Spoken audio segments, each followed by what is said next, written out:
Chicos, ¿qué tal? Buenas noches. Espero que estén pasando bien la cuarentena. Agradecerles por la invitación. Ahorita les voy a compartir la presentación. ¿Cuántas personas hay ahorita en el 24? ¿No? Veo que hay aquí. Exacto, 24. Son más o menos 60 inscritos. Supongo que ya se estarán uniendo en el transcurso del... Perfecto. Chicos, como pueden ver a ustedes ahorita en la pantalla, tenemos una presentación que he titulado Introducción al Análisis Jurídico del Sistema Nacional de Evaluación de Impacto Ambiental. El mismo tiene como finalidad que podamos abordar una serie de temas relacionados a la evaluación de impacto ambiental, pero no entrando de frente a los temas legales, que esa no es la idea en principio, sino que empecemos con un diálogo o una explicación en torno a algunos aspectos introductorios. De manera que después, ya en la segunda parte de esta exposición, que les he recomendado a los miembros del centro de estudiantes que sea un poco más amplia que una sola jornada, vamos a entrar de frente ya a los aspectos introductorios. En esa línea, el objetivo de la presente exposición es profundizar en el conocimiento del Sistema Nacional de Evaluación de Impacto Ambiental, el SEIA, a fin de responder dos preguntas. La primera es, ¿cuál es la finalidad del SEIA desde la perspectiva legal? ¿Y cuáles son los aspectos más relevantes del SEIA? ¿Y esto por qué es importante? Esto es importante porque cuando abordemos el Sistema Nacional de Evaluación de Impacto Ambiental, no lo veamos como un tema, o sea, sí es cierto, es un tema que está normado, tiene una ley, tiene un reglamento y además tiene una serie de disposiciones transversales dependiendo de cada sector, específicas en cada sector. Es importante que lo entendamos en su conjunto como una respuesta del Estado a una serie de necesidades, a un concepto y a un modelo de desarrollo. Entonces, vamos a empezar justamente a tocar en el marco de la estructura de la presente exposición tres aspectos, ¿no? Los aspectos preliminares relacionados a cuáles algunos conceptos, digámoslo así, como básicos en cuanto al aspecto para enmarcar la evaluación de impacto ambiental. Después, conceptos básicos ya propiamente del SEIA, es decir, algunos elementos que son transversales al SEIA y que tenemos que tener claro para justamente analizarlo. Y después, ya la última parte que sería propiamente el procedimiento administrativo. Este punto será tocado al final y yo creo que deberíamos abordarlo posteriormente, en el mejor de los casos. Bueno, entrando a los aspectos preliminares, es una pregunta que debemos hacernos nosotros, ¿no? ¿Qué temas deben tenerse claro antes de iniciar el estudio del Sistema Nacional de Evaluación de Impacto Ambiental? Pues bien, les propongo tres temas. Hablar del SEIA como un modelo preventivo, entender al SEIA como un sistema para viabilizar proyectos y conversar acerca de las exclusiones al desarrollo de proyectos, ¿no?, que tiene nuestro marco legal.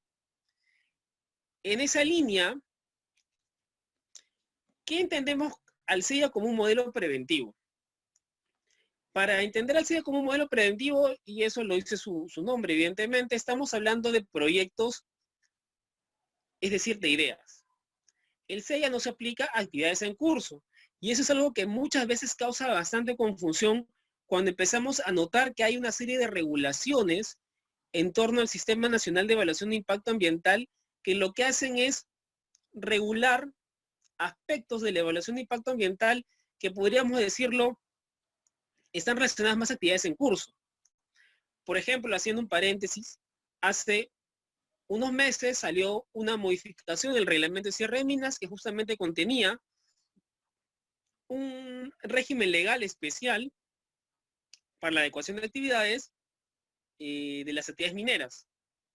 Entonces, este punto es interesante porque conceptualmente debería estar enmarcado en el estudio de impacto ambiental, y si tú quisieras implementar algo nuevo, lo que tendrías que hacer es desarrollarlo ya sea vía modificación del estudio de impacto ambiental o bajo la figura del informe técnico sustentatorio. Pero no, se ha creado un esquema especial para los instrumentos que denominamos correctivos. Sin embargo, el SEIA, y es algo que tenemos que tener presente, siempre va a estar enfocado a ideas, a proyectos en abstracto que no existen en la realidad, salvo que estemos hablando, como hemos dicho hace un momento, de modificaciones. Y en caso de modificaciones, la modificación en sí es un proyecto, es una idea en abstracto. Por ejemplo, si yo tengo un puerto que tiene una dimensión y quiero ampliar el puerto, la modificación consiste en la ampliación del puerto, valga la redundancia, y no en el puerto en sí mismo. Entonces siempre vamos a estar por más que estemos modificando una actividad en curso, la evaluación de impacto ambiental siempre se va a ceñir sobre la idea. Y este es un concepto importante tenerlo presente porque a veces olvidamos, o mejor dicho, la regulación es tan base y tan compleja que se olvida el sentido de la evaluación de impacto ambiental y empezamos a ver una serie de normas que de manera paralela o transversal la regulan o comparten espacio con la evaluación de impacto ambiental en el marco del SEIA, y pues se crean confusiones.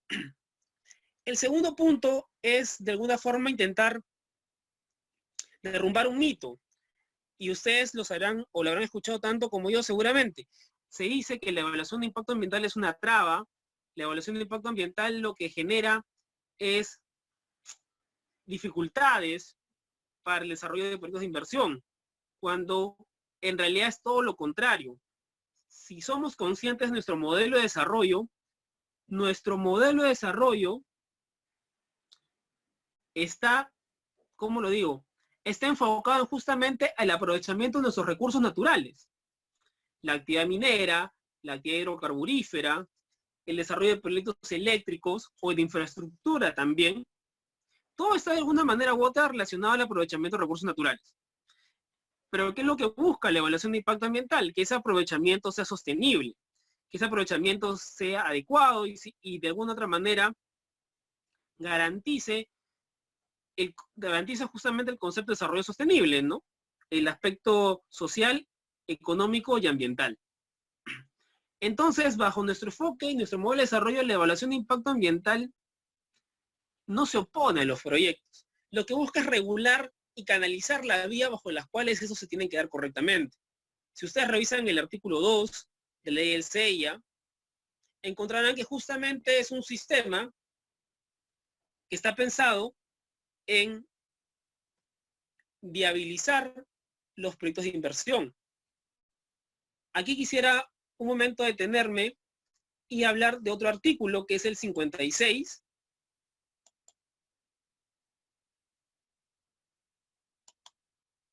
No sé si lo están viendo, a ver, ahorita se los comparto.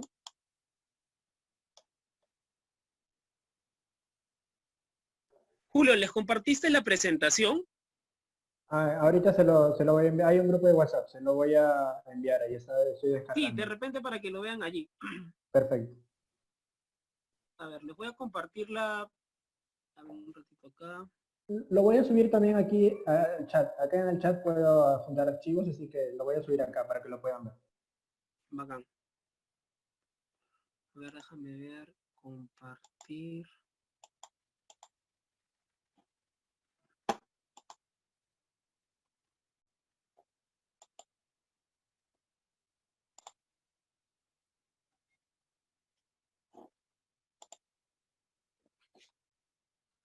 A ver, acá tenemos de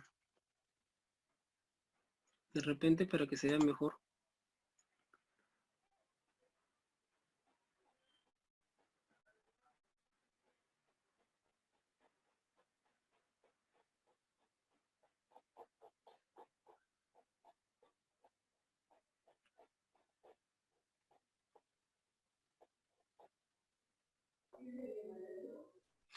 Acá está.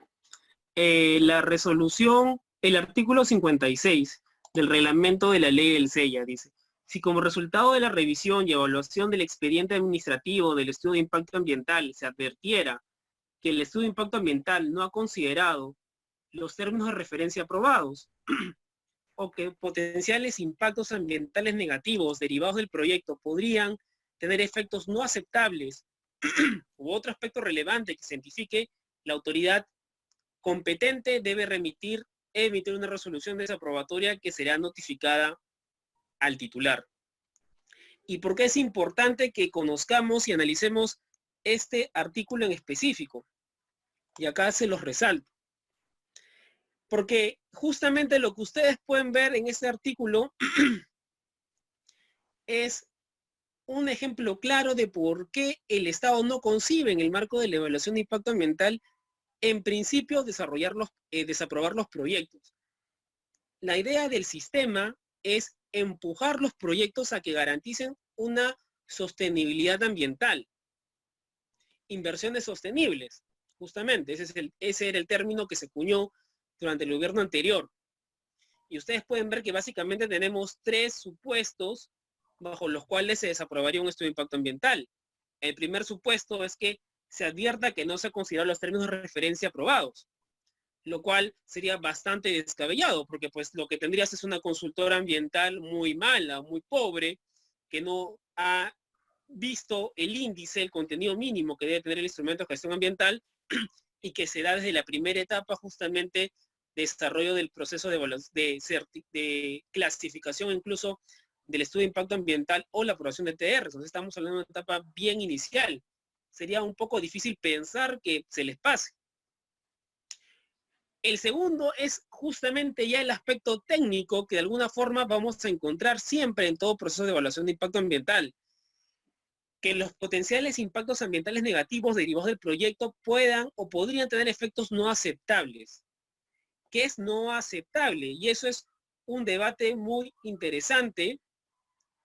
Acá lo voy a poner más grande para que lo puedan leer todos ustedes. ¿Qué es no aceptable? Y en este caso, pues, ustedes recordarán la jerarquía de mitigación, por ejemplo, que tenemos nosotros aprobada en el marco del Sistema Nacional de Evaluación de Impacto Ambiental. En esta famosa jerarquía de mitigación tenemos una jerarquía que llega hasta la compensación.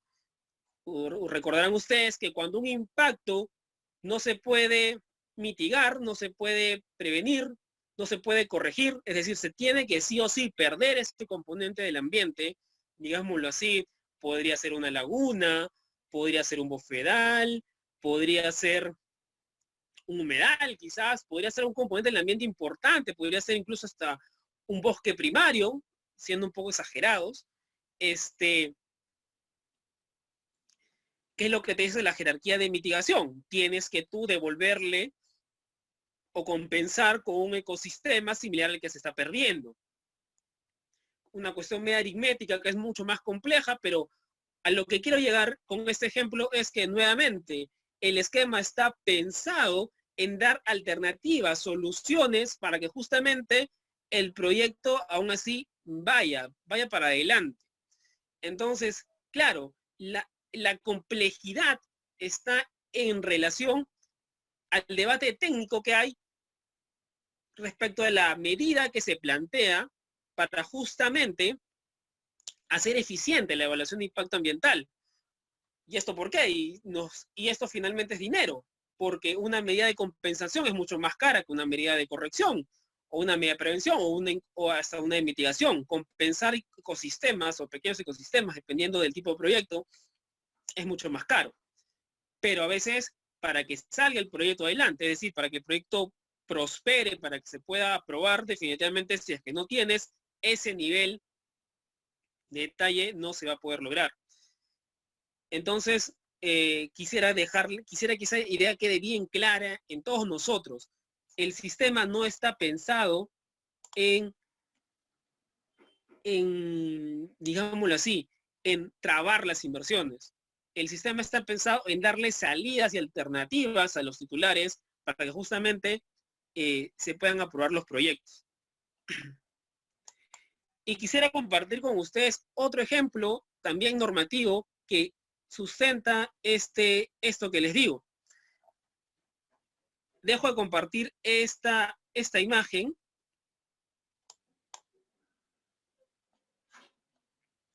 Y pasamos a otra norma, que es la siguiente.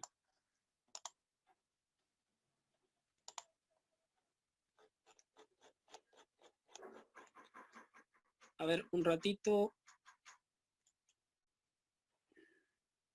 Ya. A ver, vamos a compartir esta imagen.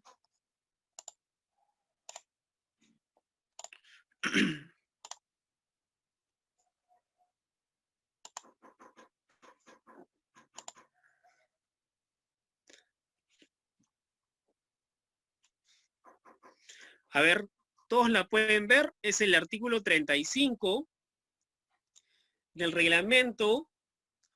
Vamos rápido acá el nombre de la norma. Reglamento de la ley número 28736, Ley de Protección de Pueblos Indígenas Originarios en situación de aislamiento y en situación de contacto inicial. Es decir, un grupo de peruanos en situación de bastante vulnerabilidad, de bastante, digámoslo así, peligro por su condición, ya sea como pueblos indígenas, originarios o en aislamiento, que justamente, como ustedes saben, pueden ser hasta afectados por enfermedades tan comunes como la gripe, ¿no? Y diezmarlos. En esta norma vamos a encontrar un artículo que es el 35, al que bajamos rápidamente, y vamos a encontrar qué dice el artículo 35, y acá lo resaltamos. Cuando en la reserva indígena se ubica un recurso natural cuya explotación o explotación el Estado considere necesidad pública, la autoridad sectorial competente solicitará al Viceministerio de Interculturalidad la opinión técnica previa vinculante en ocasión de la elaboración de los estudios ambientales, es decir, el estudio de impacto ambiental requerido conforme a ley.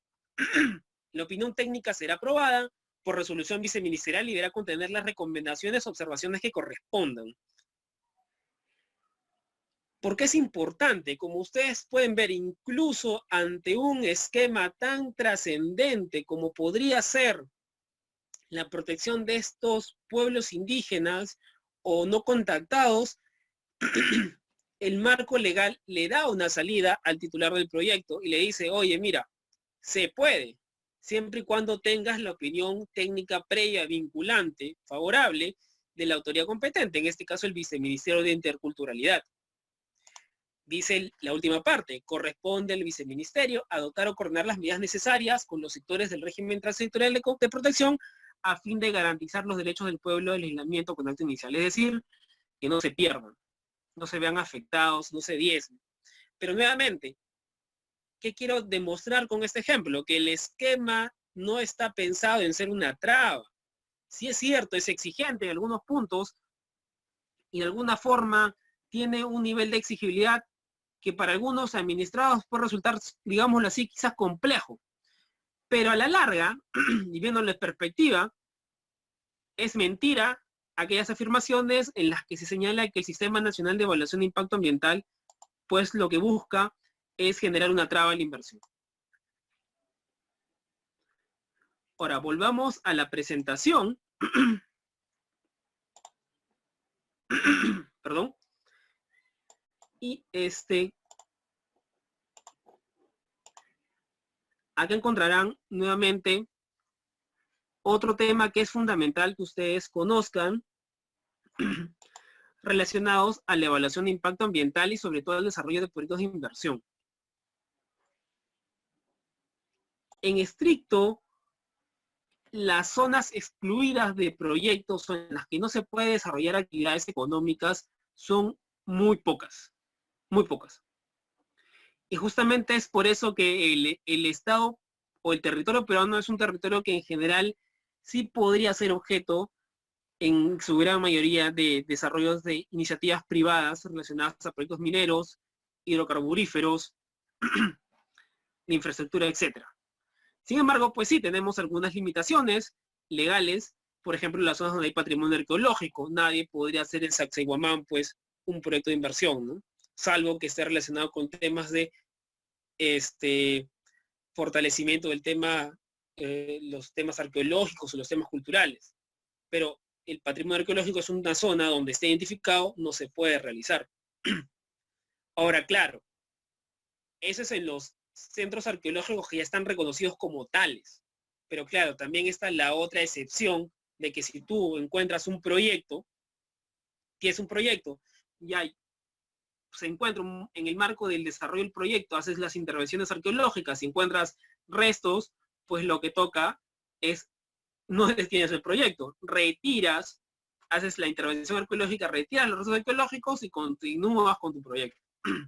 Pero en principio, para efectos de entender el contexto, el patrimonio arqueológico ya identificado es una zona donde no se puede realizar actividad minera, por decirlo así, o cualquier otra actividad. Dentro de los 50 kilómetros de frontera, salvo una habilitación por decreto supremo emitida por el Consejo de Ministros. Y esto es un rezago, entiendo yo de lo que me comentaban, de la protección geopolítica que debe tener el Perú. Porque tú no podrías tener, por ejemplo, en Ecuador, dentro de los 50 kilómetros de frontera, una empresa, digámoslo así, pues inglesa, con capitales ecuatorianos, dueñas de concesiones mineras o de lotes petroleros.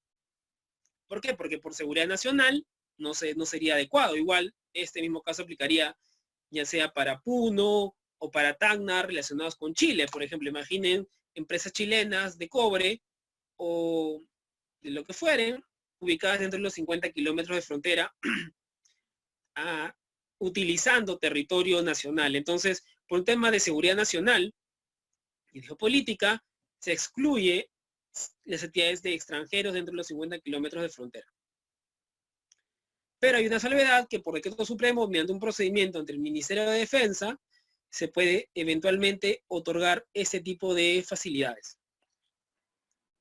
Por otra parte, y este sí quizás uno de los casos más ejemplificadores de áreas que están excluidas de proyectos de inversión, son justamente las áreas naturales protegidas de uso indirecto.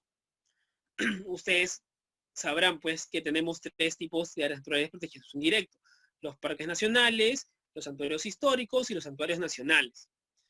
¿Por qué? Justamente por la biodiversidad, la importancia para la investigación, el valor ecosistémico que tienen esas zonas.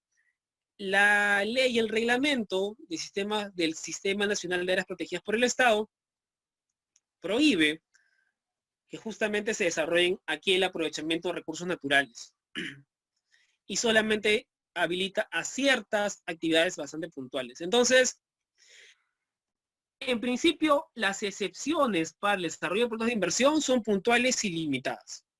Y justamente esos son los pocos ejemplos que hay dentro del país para decir, bueno, ¿sabes qué? Está prohibido el desarrollo de actividades económicas en esta zona. Dicho esto,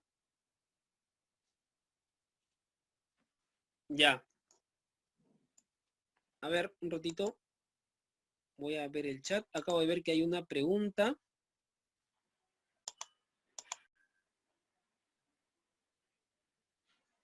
Ya.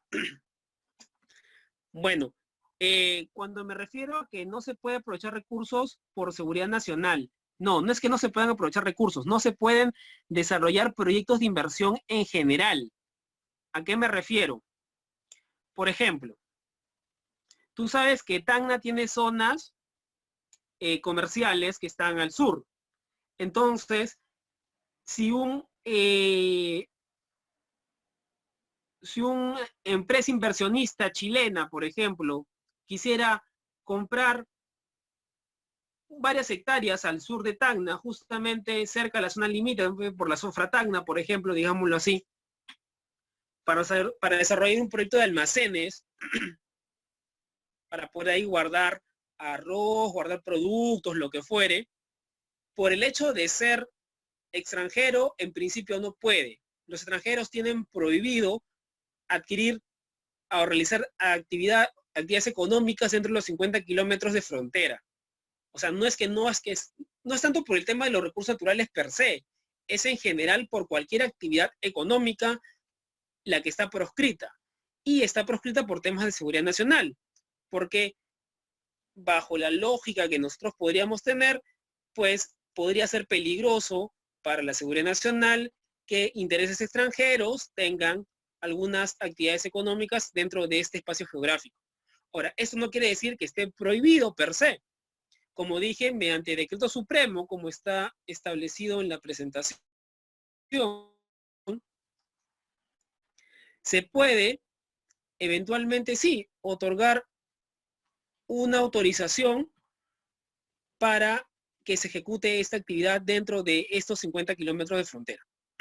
Pero hay que seguir todo un trámite bastante engorroso ante el Ministerio de Defensa para que justamente se permita ejercer esta actividad. Más allá de si es una actividad económica o es una actividad, o sea, más allá de si es una actividad minera, de hidrocarburos, en general, cualquier actividad económica dentro de los 50 kilómetros de frontera. Sí, Eric, ¿quedó clara la explicación? Bacán. Bueno, entremos a la segunda parte de esta exposición relacionada a conceptos básicos del Sistema Nacional de Evaluación de Impacto Ambiental. El SEIA presenta una serie de conceptos que son transversales y son básicos a la normatividad ambiental. ¿Esto qué quiere decir? Que son conceptos que ustedes van a encontrar a lo largo de su revisión de todo el ordenamiento jurídico ambiental. Y aquí quisiera conversar con ustedes acerca de tres, ¿no? De tres principios del derecho ambiental. Bueno, dos principios del derecho ambiental y un principio del Sistema Nacional de Evaluación de Impacto Ambiental, que es el principio de indivisibilidad. Y justamente quisiera hacer mención a la imagen que coloqué, que son las columnas. ¿Y por qué es importante poner las columnas? Porque los principios son la base en el derecho. Así como en las ciencias se sustentan en la confirmación de las teorías, en el proceso científico que permite validar una hipótesis y darla como cierta, en el derecho ser una ciencia social de alguna manera y estar sujeto en gran medida a la subjetividad, digámoslo así, siempre necesitamos tener como que bases, como que pilares que nos permitan interpretar adecuadamente el sentido de las normas. Ustedes encontrarán, y esa broma, ese chiste donde dicen que donde hay abogado, donde hay dos abogados, pueden haber hasta tres opiniones. Y es cierto, un abogado, dependiendo de la posición en la que se encuentre, te puede dar un punto de vista, te puede dar otro punto de vista y puede interpretar de más de una manera un hecho de la realidad, un supuesto jurídico. Justamente con la finalidad de ir reduciendo la discrecionalidad y reduciendo el marco de interpretación, digámoslo así, de algunos temas que pueden llegar a ser complejos en algunos casos, es que justamente recurrimos a los principios. ¿Por qué? Porque los principios nos marcan la línea, la directriz de cómo es que tenemos que enfocarnos e interpretar una norma. En este punto, quisiera que hablemos del principio de prevención y el de responsabilidad ambiental. Y para ello, nuevamente, nos vamos a remitir a la ley, a la Ley General del Ambiente. Vamos a dejar de compartir esta diapositiva y vamos a ir a la Ley General del Ambiente.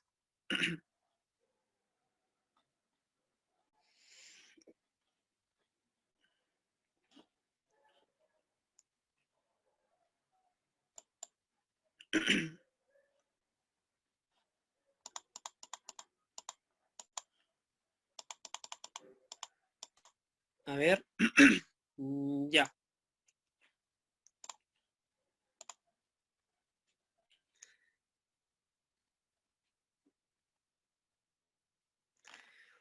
Del principio de prevención, la Ley General del Ambiente, la Ley 28611, dice, la gestión ambiental tiene como objetivos prioritarios prevenir, vigilar y evitar la degradación ambiental.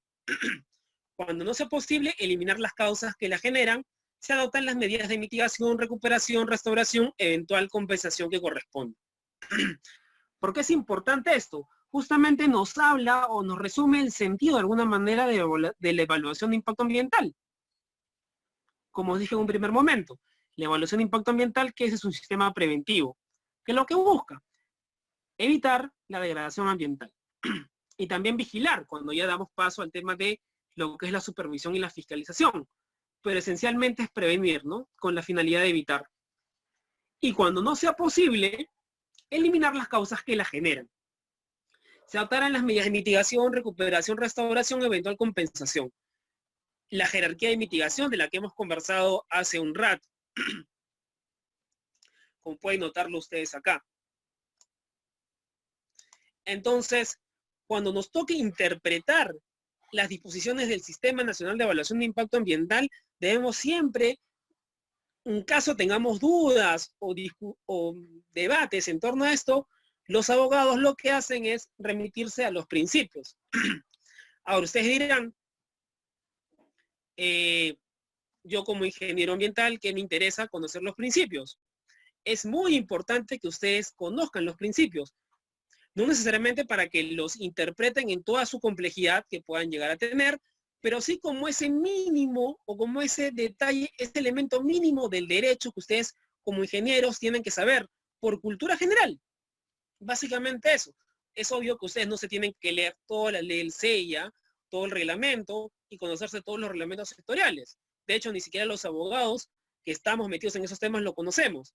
Pero sí es importante que den una revisión acerca de estos principios y sobre todo estos que les comento acá o que les presento aquí, porque son cultura general. Y porque eventualmente podría ayudarles a ustedes también a interpretar alguna disposición o alguna recomendación o algún comentario que se diera en su práctica profesional o algún enfoque que le quieran dar interpretativo a alguna decisión que ustedes tomen como expertos en algún tema ambiental cuando les toque desarrollar su trabajo profesional. Entonces acá les dejo el principio de prevención. El otro principio del que les hablé es el principio de responsabilidad ambiental. Dice lo siguiente: el causante de la degradación del ambiente y de sus componentes, sea una persona jurídica, pública o privada, está obligado a adoptar inexcusablemente las medidas de restauración, rehabilitación o reparación según corresponda, o cuando lo anterior no fuera posible, a compensar en términos ambientales los daños generados sin perjuicio de otras responsabilidades administrativas, civiles o penales que hubiera lugar. Como ustedes pueden notar aquí, este principio conversa con el principio de prevención. Habla nuevamente de una jerarquía de mitigación cuando hablamos de las medidas y nos informa acerca de quiénes son responsables ambientalmente. En buena cuenta, todos somos responsables ambientalmente. Las personas naturales somos todos. Yo como Eric García, Julio, todos los miembros. Como persona natural es la jerga jurídica que se le da a la persona en general, en el derecho. La persona jurídica es la jerga que se utiliza para las empresas, para las consultoras ambientales, para cualquier persona que tenga que estar registrada, vale la redundancia, en registros públicos. Y las personas naturales son las que tienen su acta de nacimiento. Pueden ser públicas o privadas. Ustedes escucharán que Petroperú a cada rato es sancionada por OEFA. No interesa si es una empresa pública, una persona jurídica pública o es privada, como puede ser Yanacocha, Sauder, Volcan, etc., ¿no? Y están obligados a adoptar inexcusablemente las medidas de restauración, rehabilitación o reparación según corresponda. Y eso está relacionado justamente a los compromisos que están detallados en el marco del instrumento de gestión ambiental. Y aquí nos estamos adelantando a algo que tocaremos más adelante, que es la estrategia de manejo ambiental, donde están los distintos planes que la comprenden. El plan de mitigación, el plan de compensación, el plan de control, de monitoreo, etcétera, ¿no? El plan de gestión social. Allí están todas las medidas que tiene que cumplir el titular del proyecto justamente para evitar, o mejor dicho, para asumir la responsabilidad ambiental producto de sus actividades. ¿Y esto por qué? Porque siempre hay un daño esperado. El impacto es igual al, no es igual al daño. No entremos en esas discusiones. En el punto de vista legal es todo un debate, pero porque el impacto puede ser positivo, puede ser negativo y todo un rollo, ¿no? Puede impacto negativo. Entonces, a lo que quería llegar es que si hay un impacto, viéndolo desde el punto de vista de impacto, de la evaluación de impacto ambiental, probablemente puede haber un daño. ¿Por qué? Porque como ustedes saben, cuando se jerarquiza los impactos, hay distintos niveles, ¿no? Impactos altos, medianos, leves, y dependiendo de la magnitud del impacto, vamos a poder justamente establecer medidas para, en el marco de las estrategias de manejo ambiental, restaurar, rehabilitar o reparar el impacto, ¿no? El que se hubiera generado, es decir, corregir el daño de alguna forma. Entonces, aquí les dejo este otro principio y también una última parte relacionada a las responsabilidades administrativas, civiles o penales, que es un paréntesis que quiero realizar aquí, porque no necesariamente va de la mano con lo que estamos conversando hasta ahorita, que es eminentemente administrativo, sino que también hay otras vías como son las civiles o las penales. Y esto es importante que ustedes lo tengan en cuenta como estudiantes de ingeniería ambiental. ¿Y esto por qué? Todo el derecho ambiental en general, de todas las normas, las leyes, los decretos, son disposiciones de carácter administrativo.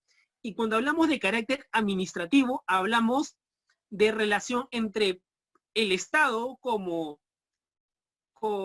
ente que toma decisiones sobre la vida de las personas y las empresas, y nosotros los administrados como responsables de un proyecto. Todas estas normas son de carácter administrativo porque regulan la relación entre la sociedad y el Estado, en este caso el gobierno, quien es el que toma las decisiones en representación del Estado. Son normas de carácter administrativo. Sin embargo, también el tema ambiental tiene otro ámbito que es el ámbito civil y el ámbito penal. El ámbito civil es la responsabilidad por el daño ambiental generado, que es otra esfera de derecho ambiental, no está ligado al administrativo, porque es entre privados.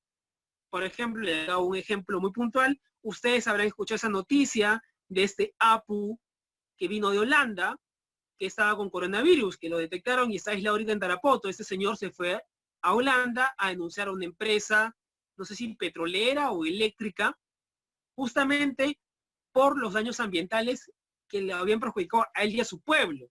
Como ustedes pueden ver, es la empresa contra el APU. Entre privados están discutiendo por un daño ambiental. Acá no hay nada administrativo, no hay una regla que lo vincule al Estado peruano. Entonces, esas son las reglas del derecho civil, que también hay una responsabilidad. Y por otro lado está también el tema penal. Ustedes conocerán a las fiscalías especializadas en materia ambiental que persiguen los delitos ambientales, el título 13 del Código Penal. Hay un catálogo de delitos ambientales donde justamente lo que se busca es por el perjuicio al bien jurídico, al medio ambiente, justamente castigar a estas personas que cometen delitos, ¿no? Como el de minería ilegal, por ejemplo, que es un delito sumamente grave y complicado, ¿no? Por los impactos que tienen, negativos, el daño que se genera al ambiente. Entonces, cerremos este paréntesis, pero sí, es importante que ustedes nuevamente mapeen, nuevamente en el marco de la cultura general que deben tener como futuros ingenieros ambientales, estos distintos ámbitos que tiene el derecho ambiental, que no solamente es administrativo, que es enteramente lo que le corresponde a la evaluación de impacto ambiental, sino que también tiene estos dos ámbitos que les comenté. Bueno, vamos a proceder a dejar de compartir esta pantalla y vamos a pasar a otra norma, al último principio, que en este caso es el principio de indivisibilidad, que es un principio que está regulado por el Sistema Nacional de Evaluación de Impacto Ambiental, no en su reglamento. Ya vamos a terminar con esta parte, por favor, no se me cansen, no les puedo ver ahorita si están jateando, están chateando, por favor. Ay, se me pasó.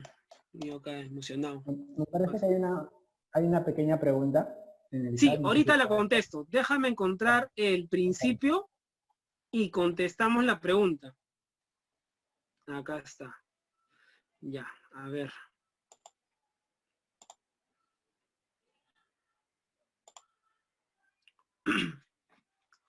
Dice, la autoridad que invoca el principio precautorio es responsable de las consecuencias de su implicación.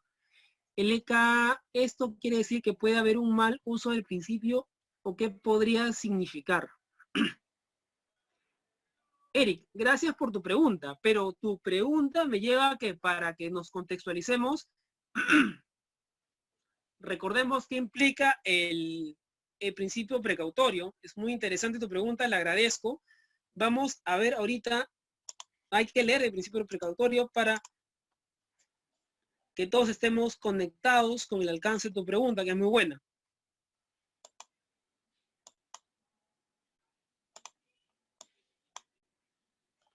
A ver, perdón, acá está. Ya, compartamos la pantalla.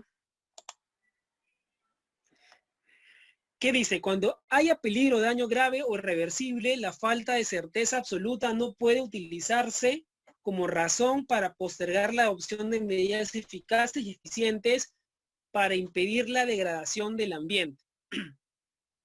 La falta de certeza absoluta no debe utilizarse como razón para postergar la adopción de medidas eficaces y eficientes para impedir la degradación del ambiente. Entonces, ¿qué quiere decir el principio precautorio? Que no tenemos certeza respecto a qué pueda pasar en el ambiente producto de algún hecho particular, pero hay una potencialidad, un peligro de daño grave e irreversible.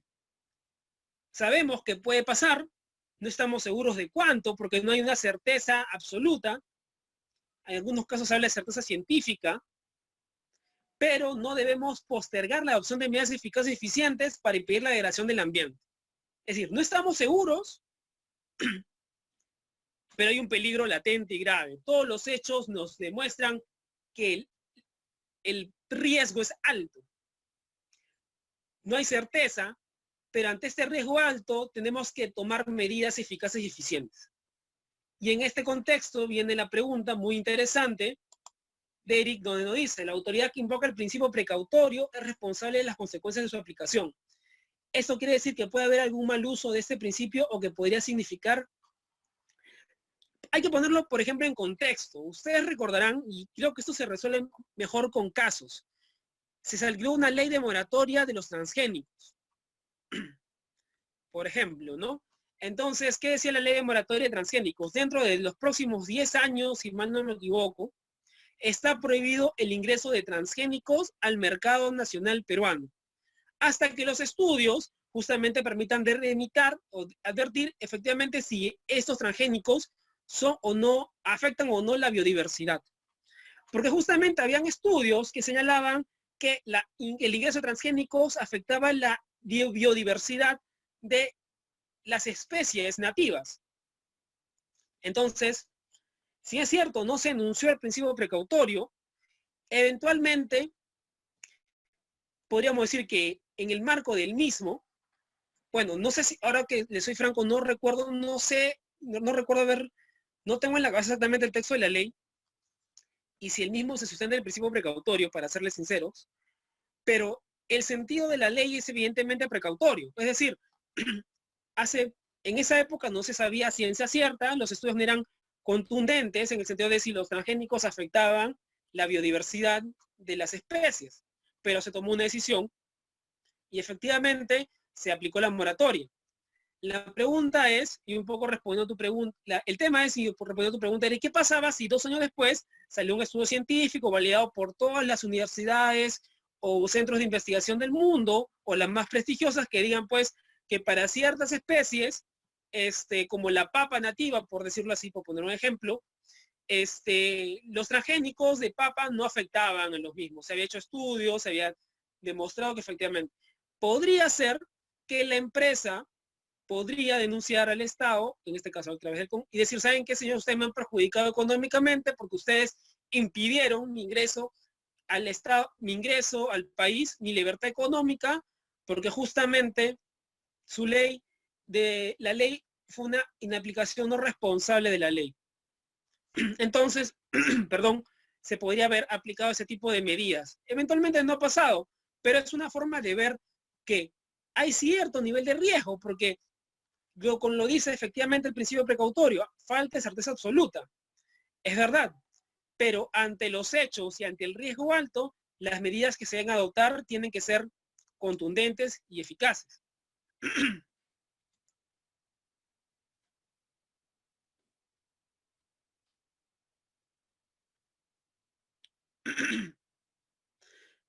No entiendo tu pregunta. Si los transgénicos pueden entrar como motivo de ser usados como comida, lo único que está con moratoria para proteger la biodiversidad, pero sí, claro, es lo que dije, enfocado que no se puede sembrar semillas transgénicas y criar animales modificados genéticamente. Sí, claro.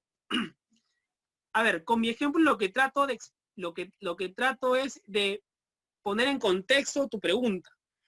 Tu pregunta está relacionada a si puede haber un mal uso del principio precautorio. Evidentemente, podría haberlo, siempre y cuando se demuestre con certeza científica que estuvo mal adoptada la decisión para prevenir el peligro o daño grave que pudiera haber habido. Te pongo otro ejemplo. Supongamos que tenemos una cuenca. Supongamos que tenemos un proyecto en el mar. Ya, este proyecto está en el mar y este proyecto es tributario de una serie de cuencas de ríos que tienen justamente contenido de metales, porque en el marco de su cuenca hay actividades ilícitas, mineras, hay actividades, ya hay también sólidos totales de suspensión muy altos, yo qué sé, coliformes, una serie de elementos. Entonces, tú haces la evaluación del mar o de la zona marina donde se quiere desarrollar el proyecto que está justamente cercano a la desembocadura de estos ríos y encuentras que el proyecto, que la zona donde se quiere desarrollar el proyecto tiene metales altos, ¿no? Y justamente el proyecto tiene como parte de su actividad es transportar metales. Entonces, no hay certeza científica respecto a si el proyecto va a generar mayor impacto al ambiente del que hay, toda vez que en el marco del transporte de estos metales, algunas de las embarcaciones, algunas de sus actividades, no están contemplando ciertos mecanismos de protección o de prevención relacionados a la presencia de metales, ¿no? Entonces podrían verse afectados. Entonces, en el marco de la evaluación de impacto ambiental, uno podría decir, bueno, hay niveles altos de metales en el ambiente y el proyecto justamente no está considerando proteger el ambiente, corregir estos parámetros que están elevados. Pero ¿cuál es el tema acá? No es responsable de ellos directamente. Pero sabemos que hay un peligro de daño grave o reversible si es que el proyecto se ejecuta tal como está configurado. Y le decimos al administrado, señores administrados, ¿saben qué? Tienes que darme tú las medidas necesarias para decirme que vas a bajar los metales que están presentes en el espacio del mar donde tú quieres realizar tu actividad. Y te dicen, pero si no es mi responsabilidad, no quiero. No, pero necesitamos que usted lo haga para justamente poder darle la certificación ambiental. Y se resiste. Entonces, ahí nosotros podríamos decir, en el marco del principio precautorio, eventualmente, si quisiéramos tomarlo como consideración, que hay, ok, no hay una necesidad de certeza respecto a ese elemento, pero podríamos justamente hacer un análisis del contexto y decir, bueno, se tiene que tomar una medida eficaz y eficiente para prevenir la degradación ambiental y eventualmente se podría decir, ¿sabes qué? Se desaprueba el proyecto.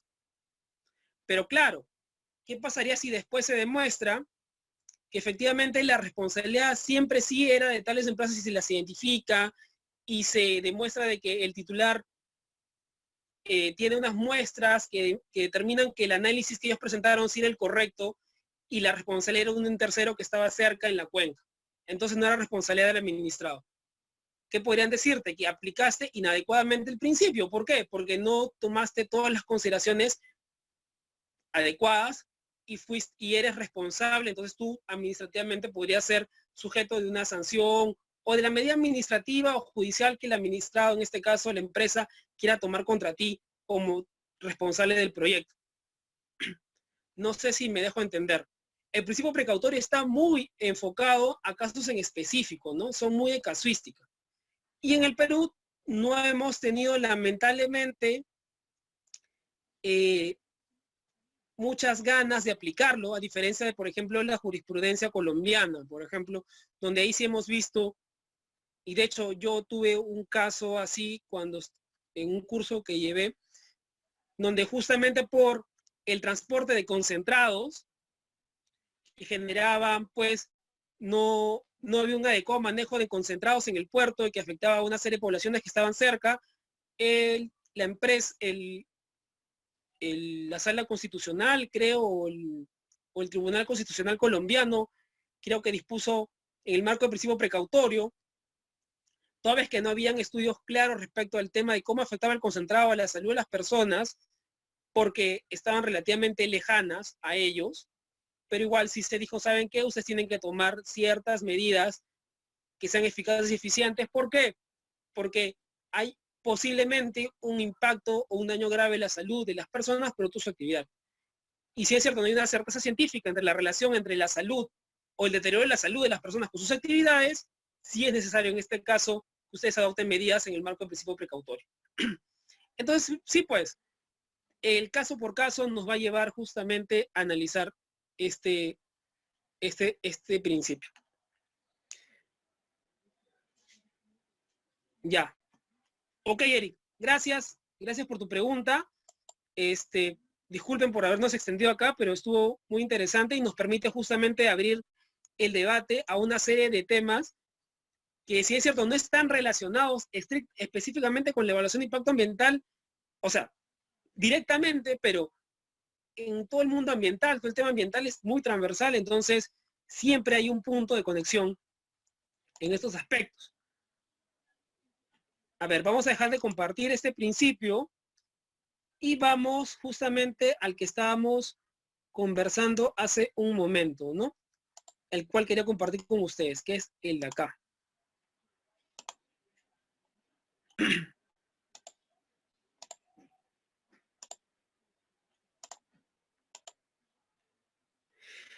A ver.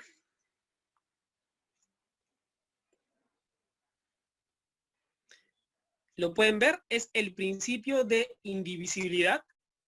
Como pueden ver ustedes acá, están los principios del CEIA. Dice ahí, el CEIA se rige por los principios establecidos en la ley 28611, los que hemos conversado hace un momento, y por los siguientes principios. Indivisibilidad. ¿Y qué dice? La evaluación de impacto ambiental se realiza de manera integral e integrada sobre políticas, planes, programas y proyectos de inversión, comprendiendo de manera indivisa todos los componentes de los mismos. Asimismo implica la determinación de medidas y acciones concretas, viables y de obligatorio cumplimiento para asegurar de manera permanente el adecuado manejo ambiental de dichos componentes, así como un buen desempeño ambiental en todas sus fases. Y este principio de indivisibilidad es sumamente interesante y lo vamos a ver a cada rato en la evaluación de impacto ambiental porque tiene una serie de aspectos que son, ¿cómo los digo? Bastante interesantes y hasta complejos, dependiendo del caso en que podamos enfocarlo. Por ejemplo,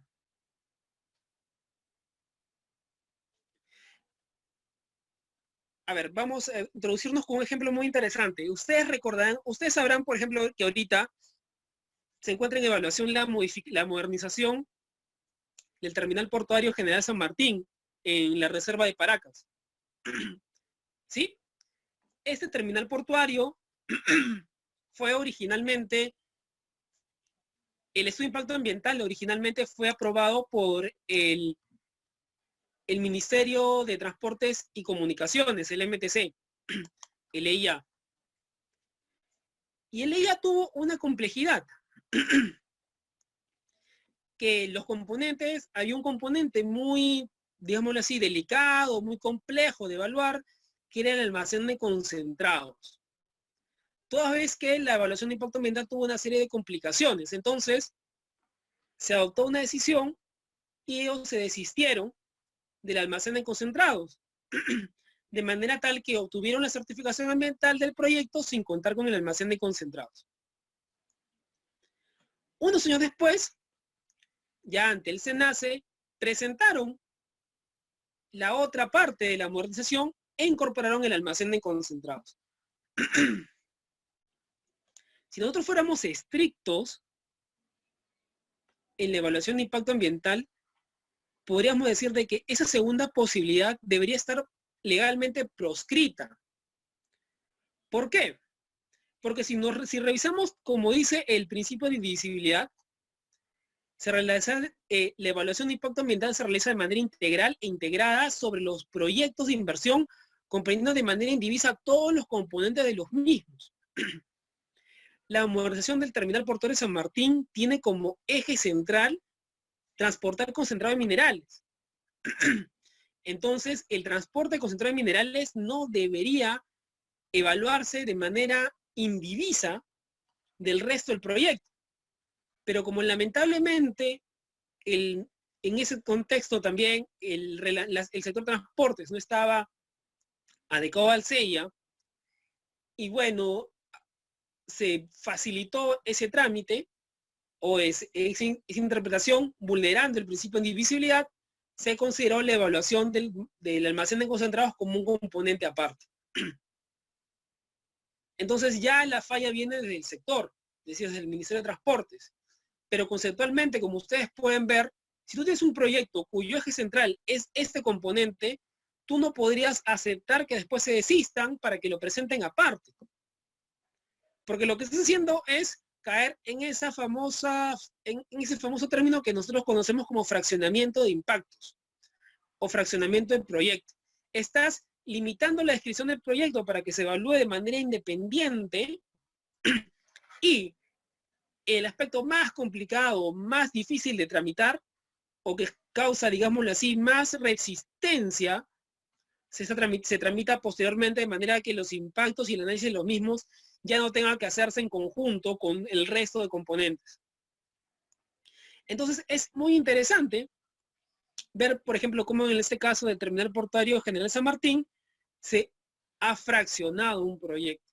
El componente más importante de la modernización del puerto, que era el almacén de concentrados, se dejó para posterior. Otro ejemplo muy interesante de indivisibilidad lo encontramos,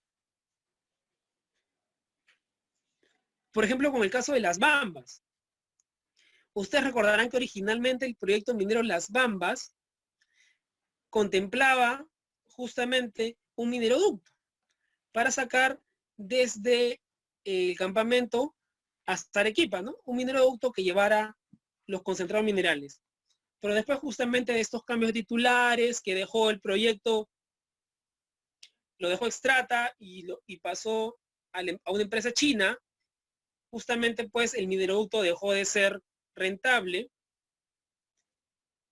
y finalmente se desiste del mineroducto y mediante una modificación de estudio de impacto ambiental se saca el mineroducto y se tramita justamente lo que es el transporte de concentrados por los camiones. En este caso, la discusión que hay en torno al transporte de concentrados por camiones es que se fraccionaron los impactos.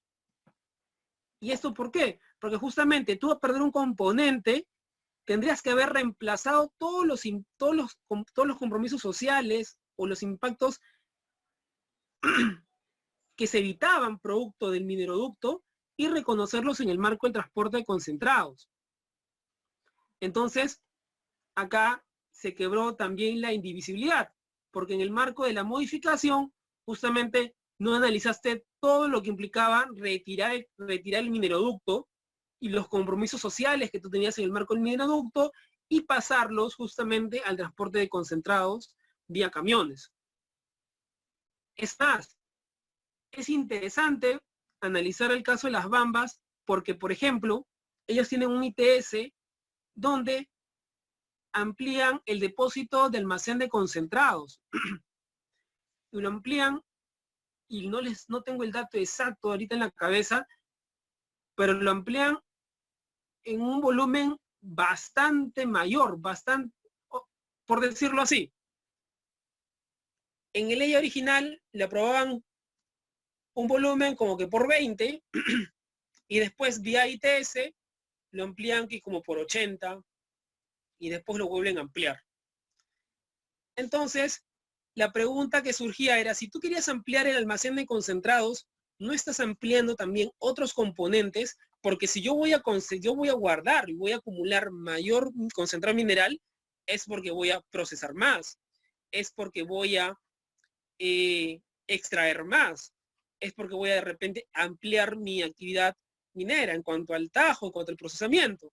Entonces, ¿por qué el ITS solamente se ciñe a un aspecto puntual que es el aumento del almacén de concentrados y no considera los distintos impactos de la cadena de producción de concentrados minerales? Porque depositar los concentrados, o sea, guardarlos es un solo punto.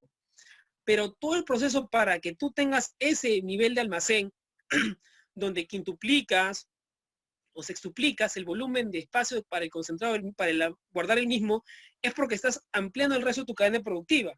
Pero ¿qué pasaba? El ITS no contemplaba esos otros elementos de la cadena productiva para llegar al concentrado. Entonces, como podemos ver en este caso, efectivamente lo que teníamos es que en este ITS puntualmente se fraccionaron los impactos. Solamente se vio el proyecto como tal, es decir, ok, quiere almacenar, ahora como 20, ahora como 80, ok, se puede, no hay problema, no hay problema, chévere, pero es porque no te riges por el principio de indivisibilidad. Si tú lo vieras desde el principio de indivisibilidad, dices, ok, ¿quieres almacenar más concentrado? ¿Y por qué? ¿Vas a procesar más? ¿Vas a ampliar el volumen de vas a ampliar tu tajo? ¿Vas a tener más pads? ¿Vas a tener más cachas de relave? ¿Qué cosas más vas a recrecer o ampliar si es que tú al final necesitas guardar más concentrado? Entonces, por ejemplo, este ITS es un ejemplo, en el caso de las bambas, aprobado por el Ministerio de Energía y Minas, es un claro ejemplo de fraccionamiento y de no cumplimiento del principio de indivisibilidad.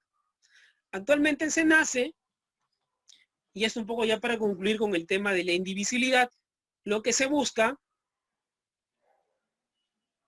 es justamente que cuando haya una evaluación de los proyectos, se evalúen en su integridad. Es decir, si yo te pido algo, ese algo tiene que estar sujeto a una serie de medidas o acciones que van en cadena, en el marco de la cadena de producción del proyecto, de manera tal que no se fraccionen los impactos. Ahora, es cierto que además, es cierto también que hay una ligera limitación, en el sentido de que yo puedo decir, por ejemplo, ¿no? Yo quiero este proyecto de estas características, y tú, por ejemplo, no sabes si al final de repente el administrador lo que quiere es tantear para después ir más allá y hacer algo mucho más grande, o de repente lo quiere hacer por pedacitos. Ustedes recordarán, y eso es un tema importante, ahora, por ejemplo, ya se abrió la ventana para que sean más ITS en minería, antes eran 3.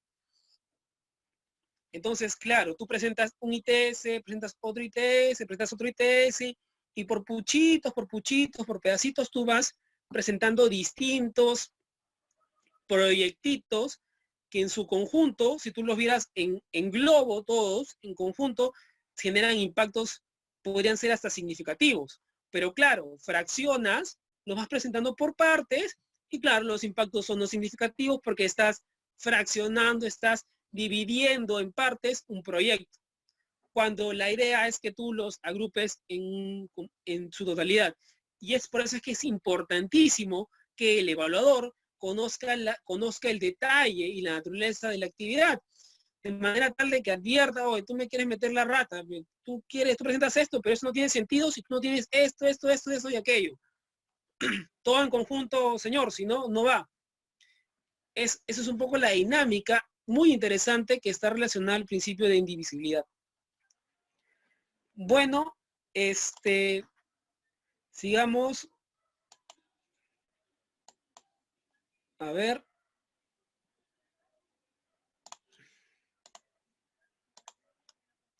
Dejamos de compartir esta diapositiva y vamos a compartir esta otra acá.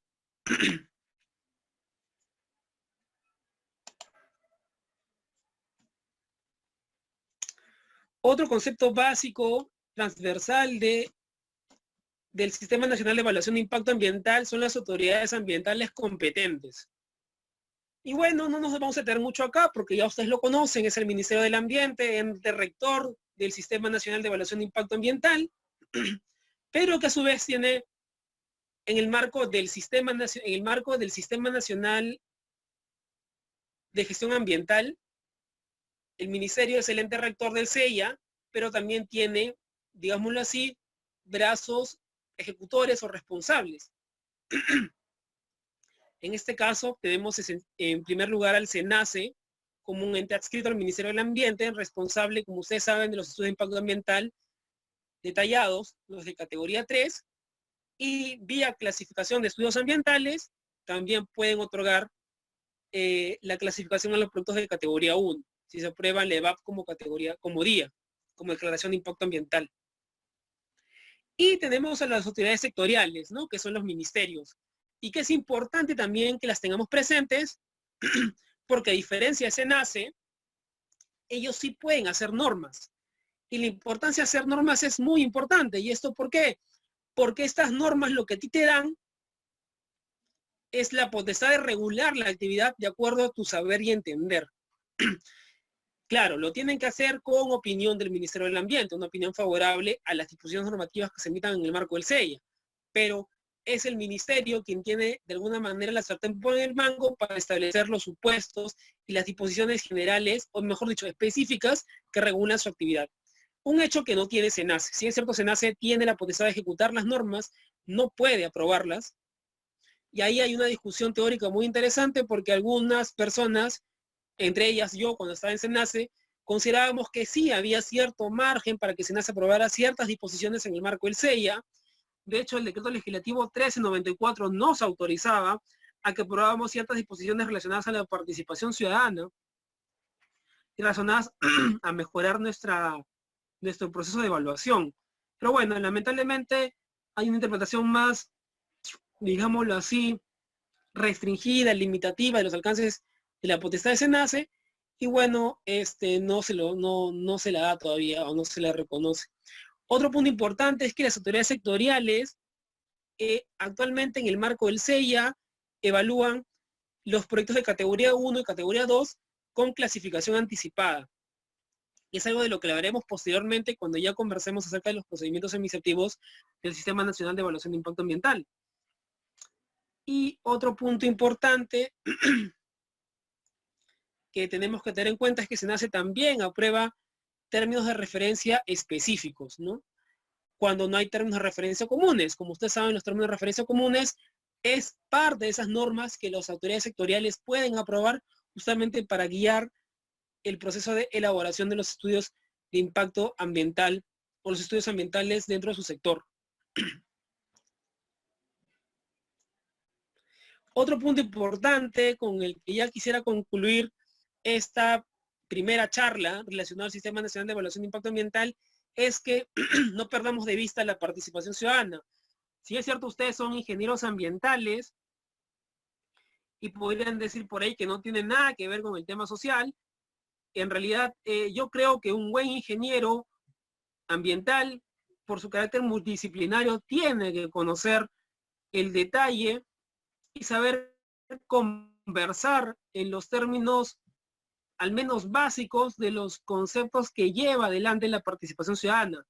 Recuerden que ustedes tienen por delante como futuros ingenieros, en muchos casos, el liderazgo de proyectos de inversión. Entonces, el conocimiento, mientras más multidisciplinario sea su conocimiento y el abordaje de ciertos temas, entender acerca de los mecanismos de participación ciudadana, conocer con claridad cómo es que se elabora una línea base social, cómo es que se aplican los mecanismos de participación ciudadana, la diferencia entre una audiencia, un taller, una reunión informativa, cómo se aplican los mecanismos para recolectar información de carácter social o cómo es que se va monitoreando la evaluación social del proyecto, es importante porque justamente esto le da la legitimidad y la tranquilidad necesaria justamente en un país como el nuestro, que tenemos siempre el tema latente, la conflictividad social, pues allí, ¿no?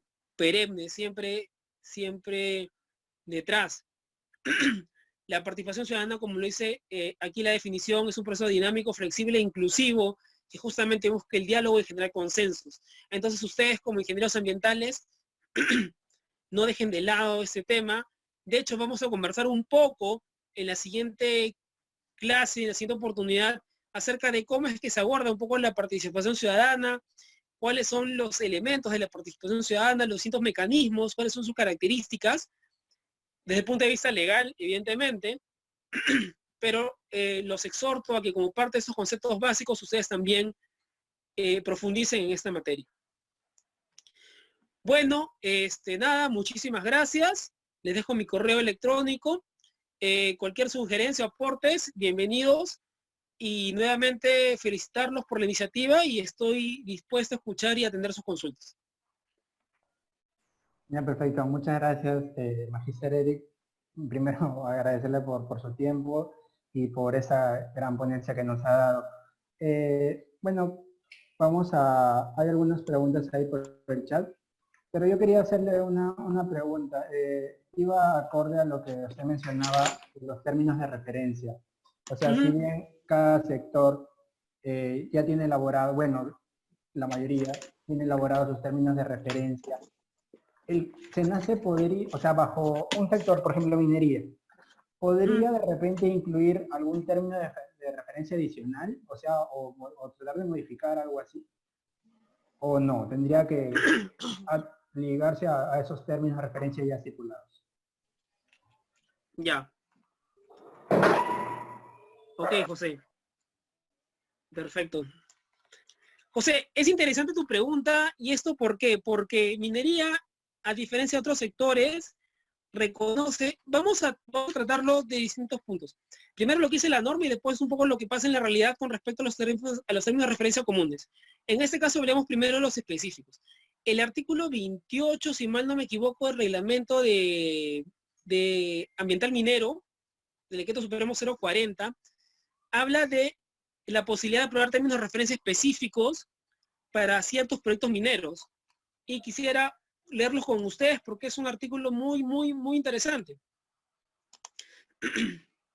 Vamos a revisar ese artículo ahorita. A ver, ¿dónde está? Acá está. Un segundo.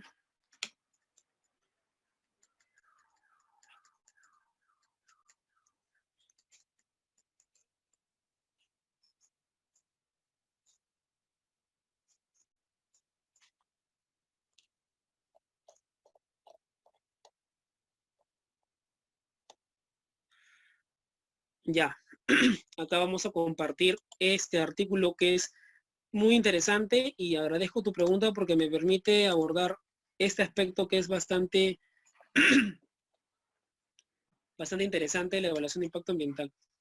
Ustedes pueden ver acá el artículo 28 que dice proyectos que requieren la previa aprobación de términos de referencia específicos. Como les comenté, originalmente cuando tenemos términos de referencia comunes, lo que dice, lo que hace la autoridad sectorial es decir, bueno, señores, señores del Estado peruano, señores titulares de proyectos, estos son los proyectos de inversión y este es el contenido que deben tener, ¿no? Y tienen los términos de referencia comunes que es como un índice. Sin embargo, como ustedes pueden ver aquí, hay ciertos supuestos que la norma, en este caso el reglamento de protección ambiental minera, te dice, necesitamos términos de referencia específicos. Esto quiere decir que no basta con los términos de referencia comunes, sino se tiene que ir un poco más allá. Se tiene que estudiar un poco más las características del proyecto para tener mayor nivel de detalle en ciertos elementos del ambiente, en ciertos capítulos del estudio de impacto ambiental. Entonces, ¿qué te dice la norma? Estos son los casos en los que tú necesitas términos de referencia específicos. Cuando se localicen en ecosistemas frágiles o en zonas vulnerables declaradas por la autoridad competente, y hay una lista. Áreas protegidas de administración nacional, zonas de amortiguamiento, de conservación regional. Zonas declaradas por la autoridad competente, como de emergencia ambiental o protección ambiental, o que han estado sujetas a alguna declaración de estados de alerta de emergencia por contaminación del aire, bosques primarios, bosques secos, bosques de protección, glaciares, áreas de presencia de lagunas, de aguas termales, dentro de los 50 kilómetros de frontera, patrimonio arqueológico y bienes inmuebles integrantes del patrimonio cultural, sitios Ramsar, entre otros. Reservas territoriales o reservas indígenas para pueblos en situación de aislamiento o contacto inicial. Entonces, como ustedes pueden encontrar aquí, hay una serie de supuestos en los que por estar el proyecto cercano a esta zona o sobre estas zonas, bueno, no creo que sobre, pero al menos cercanos a estas zonas, se necesitan realizar estudios específicos para justamente evitar para justamente estudiar mejor y evitar un impacto ambiental que no pueda ser mitigado, no pueda ser compensado. Acá hay otros ejemplos, comprendan o impliquen el drenado tras base de lagos o lagunas, cuando estemos ante minerales radioactivos, en caso de resentamiento poblacional, procesos de fundición que emitan dióxido de azufre, entre otros casos, ¿no? Y el otro caso que se da, José, respecto a tu pregunta, es cuando estamos ante términos de referencia comunes, pero como parte del proceso de acompañamiento en la elaboración de la línea base y en general de elaboración del instrumento de gestión ambiental, la autoridad competente emite, en este caso el SENACE, para proyectos de categoría 3, emite comentarios, aportes o sugerencias para mejorar el contenido del estudio de impacto ambiental. Entonces, estas recomendaciones que emite el SENACE, en principio tienen que ser recogidas por el titular e incorporarlas como parte del contenido del instrumento de gestión ambiental. Es decir, ya sea estemos ante un escenario como el artículo 28 o que estemos en el marco de la elaboración del estudio de impacto ambiental con el acompañamiento de SENACE, siempre hay la posibilidad de ir mejorando y perfilando el contenido del instrumento de gestión ambiental. Creo que con eso respondo a tu pregunta y ahora voy a dar pase a las preguntas que veo que hay aquí. A ver un ratito. Dice, primero con Wilmer. ¿Por qué en la ley del CEIA? A ver, no hay otra atrás. A ver, hay varias. A ver. ¿Hay alguna fiscalización o cómo se regulan las consultoras ambientales? Bueno, las consultoras ambientales tienen un reglamento. Bueno, para empezar tienen un registro que está ante SENACE. Tienen un reglamento que es el Decreto Supremo 011-2013, MINAM, si mal no me equivoco. Y la fiscaliza la OEFA. OEFA fiscaliza el registro de consultoras ambientales, ¿no? Que cumplan con una serie de disposiciones que OEFA misma ha dado. OEFA ha sacado una resolución de consejo directivo donde establece el cuadro de infracciones y de multas a las consultoras ambientales. Y ahorita les fiscaliza OEFA. ¿Existe alguna diferencia entre una opinión técnica vinculante y una opinión técnica favorable? Si es así, ¿cuál es? A ver, vamos por partes porque es una confusión que hay mucho. A ver, favorable, vamos por lo favorable. Favorable es toda aquella opinión en la que da una opinión positiva respecto al estudio de impacto ambiental. ¿Sí? O sea, opinión favorable la puede dar IMARPE, CERFOR, CERNAM, ANA, DIGESA, INAIGEN, quien sea. Y desfavorable es cuando no da una opinión favorable, ¿no? Más bien, el tema está relacionado si es vinculante o no vinculante. Una opinión vinculante es aquella opinión en la cual la norma ha establecido que si tú no das una opinión favorable, el proyecto no se aprueba. Entonces la norma ha dicho, si no hay opinión favorable de la ANA y el proyecto tiene que dar sobre recursos hídricos, no se aprueba. Tiene que ser favorable porque si no es positiva, no se puede aprobar el proyecto. Y es vinculante porque la autoridad sectorial la tiene que recoger sí o sí. Por ejemplo, ¿qué pasaría si CERNAM no da su opinión favorable?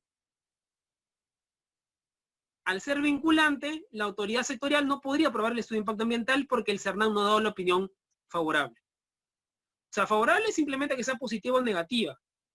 Lo vinculante es lo relevante en el sentido de que si no es favorable, ese hecho de vinculancia lo que va a generar es que la autoridad así esté de acuerdo con todo el proyecto y lo tenga que desaprobar. Por ejemplo, eso nos pasó con el terminal portuario de San Martín. Bueno, de hecho que los estábamos de acuerdo en el primer momento. SENACE también estaba de acuerdo en desaprobar, pero también vino una opinión desfavorable del CERNAM respecto al proyecto. Entonces, tanto por el lado de SENACE como por el lado del CERNAM, se termine desaprobando la modificación de ese terminal portuario. Entonces, esa es la relación, si quieres. A ver, respecto a la clasificación de proyectos de inversión, día, diseño detallado, SENACE es la única entidad para realizar dicha clasificación previamente dentro del IVAP, la propuesta de clasificación, o los ministerios también pueden clasificar proyectos. Bueno, eso es algo de lo que yo quería hablar en la próxima reunión, pero sí les pediría, pero la vamos a responder muy rápidamente, pero vamos a extendernos más en la próxima reunión, ¿sí? El SENACE asume funciones de manera progresiva. ¿Estamos de acuerdo? Entre estas funciones se le ha transferido la potestad de clasificar proyectos de inversión. Entonces, SENACE solamente se pronuncia respecto a los sectores que le han transferido competencias. Actualmente se ha transferido competencias para minería, hidrocarburos, electricidad, transporte, residuos sólidos y agricultura. En esos sectores el SENACE clasifica los proyectos que no cuenten con clasificación anticipada. En el resto de sectores donde no se han transferido funciones al SENACE, los sectores deberían, de hecho que en la mayoría de casos, no, la mayoría de ellos no lo hace, deberían clasificar sus proyectos como acá lo dice Jacob. Esa es la respuesta. A ver, la pregunta de Wilmer. ¿Por qué la ley del SEIA no se considera en principio de acceso a la información? Los SEIA de las empresas privadas pueden ser de carácter público, pues lo que certifica es un organismo público, este podría brindarlo a quien lo solicite. De hecho, la Ley General del Ambiente tiene un principio de participación ciudadana y acceso a la información. Tiene un principio de información. A ver, vamos a mirarlo, ¿ya? Para no equivocarme. A ver, ¿dónde estás?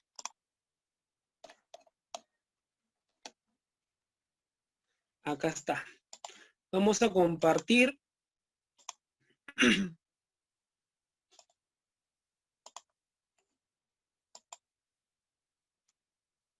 Acá podemos ver el artículo 2 que dice: toda persona tiene derecho a acceder adecuada y oportunamente a la información pública sobre las políticas, normas, medidas y obras y actividades que podrían afectar directamente el ambiente sin necesidad de invocar justificación o interés. O sea, sí, o sea, sí, no lo consideran necesario. No sé si, te soy franco, no sé si la ley del SEIA lo considera tal cual, el reglamento, pero ya está en la Ley General del Ambiente. Entonces, el hecho de que ya esté en la Ley General del Ambiente lo hace obligatorio.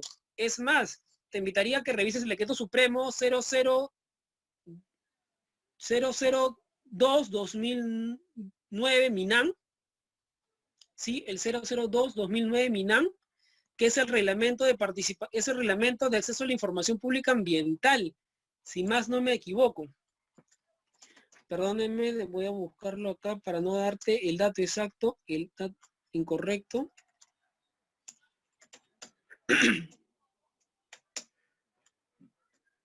A ver, claro, decreto supremo 002, decreto que aprueba el reglamento sobre transparencia, acceso a la información pública ambiental.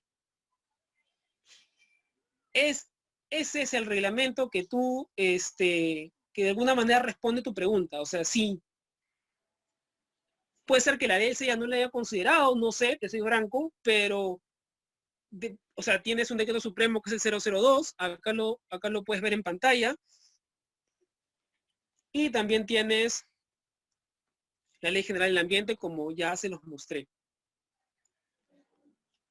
A ver.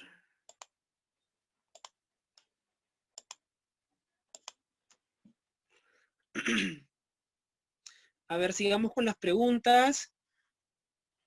¿El SENACE puede aprobar una declaración de impacto ambiental o solo el EIAD corresponde a proyectos de categoría 3?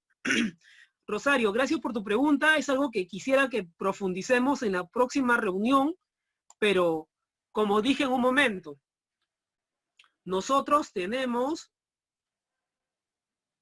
en el Sistema Nacional de Evaluación de Impacto Ambiental la posibilidad de clasificar proyectos de inversión. Entonces, eso siempre y cuando la autoridad sectorial lo haga. Pero ¿qué pasa si la autoridad sectorial no clasifica el proyecto de inversión? Y los proyectos y se transfieren las funciones a SENACE, por ejemplo, el caso de agricultura. Agricultura no tiene clasificación anticipada.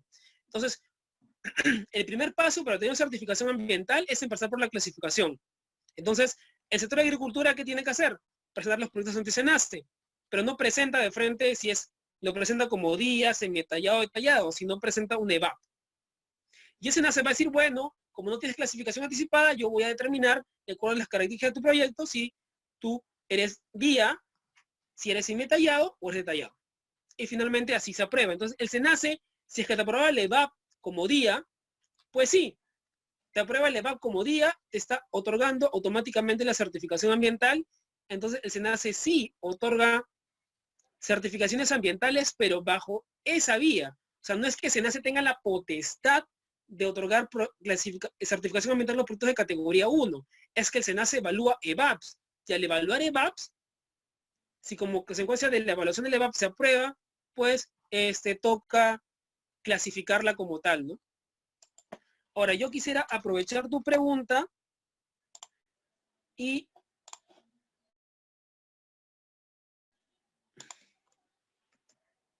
a ver,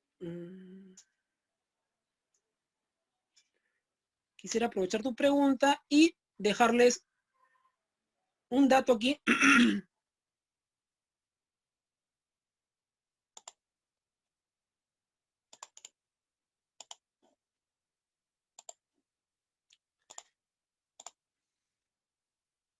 Rosario, te dejo acá un link donde justamente tengo un video, hay un video donde se explica justamente todo este tema que a ti te causa duda. Está detallado, tiene cuadritos, dibujitos, está bien simpático. A ver, sigamos con la nueva pregunta. Me parece que la pregunta de Julio era, ¿cuál es la diferencia entre una opinión técnica previa vinculante y una emisión de compatibilidad? Ya, a ver, eso es otro tema, pero gracias por la pregunta. A ver, ustedes recuerden, bueno, no sé si ustedes saben en todo caso, pero la gestión de las áreas protegidas estuvo durante muchísimos años muy debilitada. En otras palabras, se la pasaban por encima. Si ustedes hacen un poco de arqueología jurídica o revisión de algunos documentos antiguos, entre ellos alguno de la Defensoría del Pueblo sobre la superposición de lotes petroleros sobre áreas protegidas, van a encontrar de que no se le preguntaba absolutamente nada al entonces INRENA. ¿Eso qué quería decir? Que simplemente pues otorgaban los lotes, otorgaban los derechos y bueno, pues si había un área protegida, qué pena. Primero es la inversión. Entonces, justamente para evitar esta vulneración o esta vulnerabilidad que tenía la gestión de las áreas protegidas, cuando se modifica el artículo 116 del reglamento de áreas protegidas, se crea esta figura de la compatibilidad. Y la compatibilidad es un pronunciamiento muy inicial al título habilitante. Se le da compatibilidad, por ejemplo, a la concesión minera. Se da compatibilidad al lote petrolero, ¿no? A la propuesta de lote. Porque lo que se busca es que desde un primer momento se esté mapeada la posibilidad de realizar actividades económicas en esa zona. Entonces, lo que te va a decir el CERNAM es que es compatible con los objetivos del área. Ustedes saben que de acuerdo a las definiciones que tienen las áreas protegidas, tienen ciertos objetivos. Por ejemplo, un santuario histórico, como lo puede ser Machu Picchu, tiene un objetivo distinto al como puede ser el Parque Nacional Baboja-Sonene. O sea, los objetivos son diferentes. Uno está más enfocado en la conservación del patrimonio cultural y ambiental, y en el otro está más enfocado en la biodiversidad y la protección de los ecosistemas que se encuentran allí. Entonces, si tú quieres hacer una actividad en esa zona, para que te den compatibilidad, tienes que ir en la línea de los objetivos de esa área protegida. Entonces, esa compatibilidad la da el promotor de la actividad en una etapa muy inicial al proyecto. Esa es la diferencia entre la opinión técnica vinculante y la compatibilidad. La opinión de compatibilidad es al principio, cuando yo quiero el título habilitante que necesite el proyecto, cuando yo necesito definir si un proyecto se puede dar por esta zona. Por ejemplo, las carreteras no tienen título habilitante, pero si yo proyecto realizar una carretera como municipalidad provincial o gobierno regional que cruce un área, que cruce un área de conservación regional, si soy el Estado, o un área protegida, le tengo que pedir a Hernán, señor Hernán, mira, este es mi trazo, te paso mi KMZ, y tú dime si por donde va a estar pensando que pase mi carretera es compatible con los objetivos del área. Y el Hernán te dirá, bueno, sí, no, muévela por aquí, muévela por allá, sácala por acá sí puede entrar, etc. Entonces, ahí no hay evaluación de impacto ambiental. La opinión técnica vinculante es en la evaluación de impacto ambiental cuando yo ya presento el estudio de impacto ambiental, cuando se han emitido observaciones, cuando levanta las observaciones, y después de esa etapa es donde yo finalmente como opinante técnico vinculante emito mi pronunciamiento favorable o desfavorable. Bueno, Gerón, ya Jul, bueno, ok. Jimena, un ratito vamos a ver si está acá. Jimena nos pregunta, buenas noches, en principio de responsabilidad ambiental se menciona que el causante está obligado a restaurar, rehabilitar o reparar, o si no compensar. Mi pregunta va por el siguiente párrafo, sin perjuicio de otras responsabilidades civiles o penales. Esto último significa que si no cumple con ello no había alguna sanción.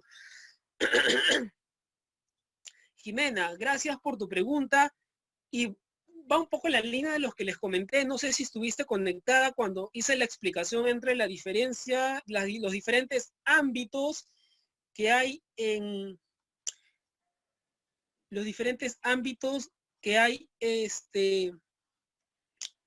del derecho administrativo, penal y civil relacionados a los temas ambientales, pero te respondo rápidamente. Cuando hablas sin perjuicio de otras responsabilidades civiles o penales es que,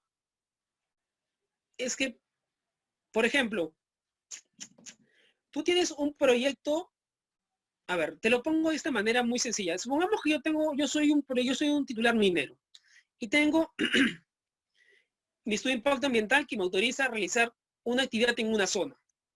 Y tengo autorizado para disponer los relaves en esta otra zona, ¿no? Y yo tengo obligaciones de estabilidad de los relaves. Entonces, ¿qué pasaría, digámoslo así, que yo incumplo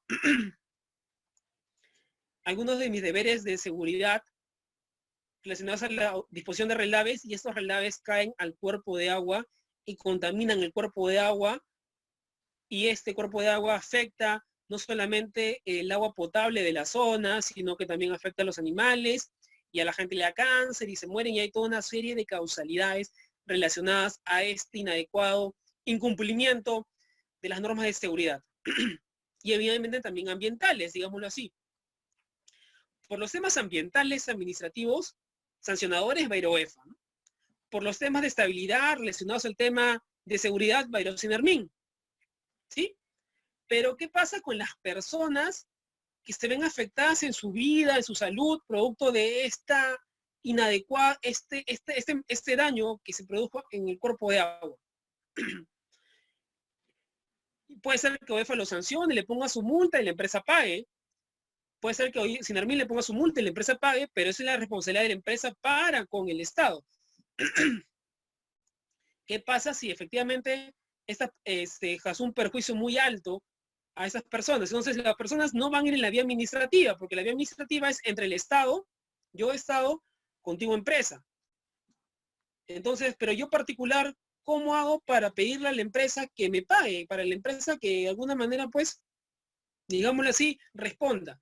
Como dije, existe la vía civil, donde yo puedo sustentar que hay un daño en el marco de lo que decimos responsabilidad civil extracontractual, producto del daño generado ambiental, me perjudicó mi salud, mi vida, o puede ser también una pérdida económica, porque puede ser que todos mis animales o mis chacras, donde yo cultivaba producto de exportación, digámoslo así, se han visto perjudicadas, se han perdido toda mi cosecha, entonces yo lo demuestro y puedo ir por la vía civil a pedir una indemnización por el daño ambiental causado, ¿no? Que ha tenido un perjuicio directo sobre mí.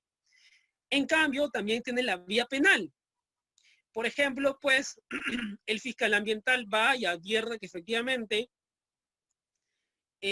ha habido un tema doloso, digámoslo así, ha habido una negligencia inexcusable, donde pues ha habido una directriz, digámoslo así, del titular, de efectivamente pues incumplir las normas, a pesar de que hubieron correos, construye un caso donde efectivamente pues esta contaminación ha estado ligado a temas penales, ¿no? O sea, él va a intentar, no necesariamente digamos lo que lo va a lograr, pero va a intentar llevar por uno de los tipos penales que está en el título 3 del Código Penal y decir, bueno, hay un delito ambiental producto de este hecho, ¿no?